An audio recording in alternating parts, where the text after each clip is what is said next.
শাড়ি পরে উঠতে কোনো সমস্যা হবে। বিয়ের পর উঠছিস? বিয়ে হয়েছে কয়দিন হয়েছে আমার? 4 মাসে তো হয়নি। এই 4 মাসে অন্ধকার তো।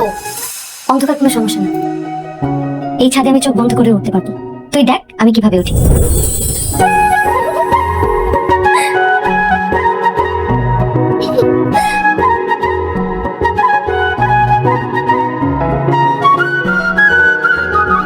দেখেছিস আমি কিন্তু এখনো চোখ খুলিনি। করবি আপা, থাম এবার। তুই একটু চুপ কর তো। সারাক্ষণ শুধু তোমাকে পড়ার ভয় থাকিস কেন? আচ্ছা তুই না ছাদে আসিস ছাদ দেখার জন্য, চোখ বন্ধ থাকলে দেখবি কি করে?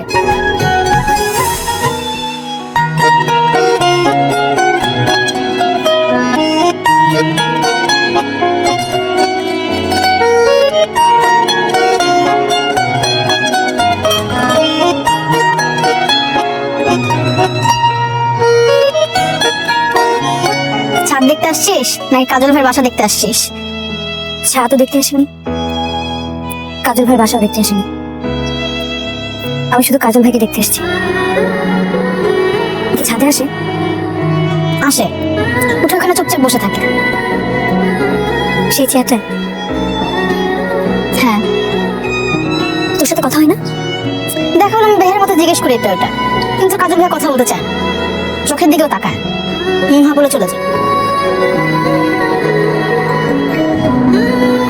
আমার ব্যাপারে কখনো কিছু জিজ্ঞেস করেন? কখনোই না।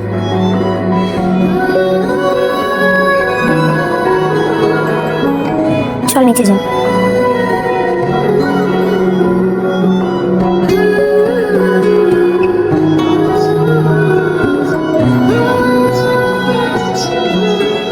কাজল ভাইয়া, আপা যে আসছে জানেন?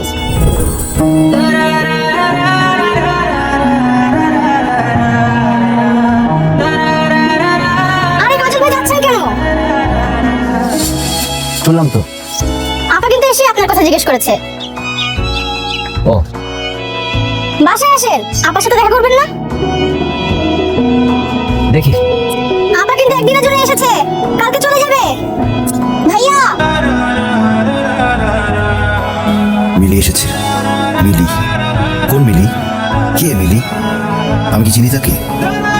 ওই মেয়েটা জানালা দিয়ে যে দেখতাম পাশের বাড়ির ছাদে ভেজা কাপড় শুকাতে দিচ্ছে।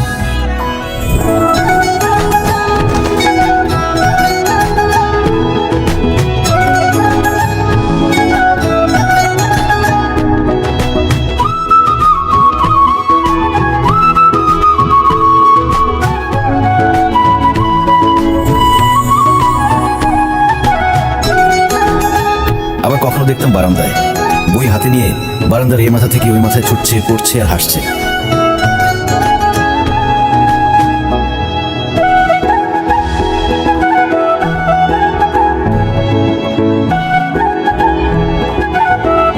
আর রাস্তায় তো দেখতামই, কলেজ থেকে ফিরছে পায়ে হেঁটে, ফেরার সময় আজগরের দোকানে একবার থামতই, তেঁতুলের প্যাকেট আচার কিনতো। এত টক খেতে পারতো মেয়েটা। আচ্ছা আজগর ভাই, কে কিছু কইবা? না একটা তেঁতুলের আচার দেন। সিরিয়াস একটা প্যাকেট।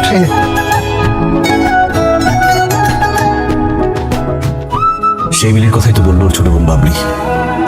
একদিনের জন্য এসছে, দেখা করতে হলে আজকে দেখা করতে হবে। কিন্তু কিন্তু আমি কেন দেখা করবো ওর সাথে? ওর সাথে আমার কি ছিল? কিছু কিছু মিষ্টি মুহূর্ত।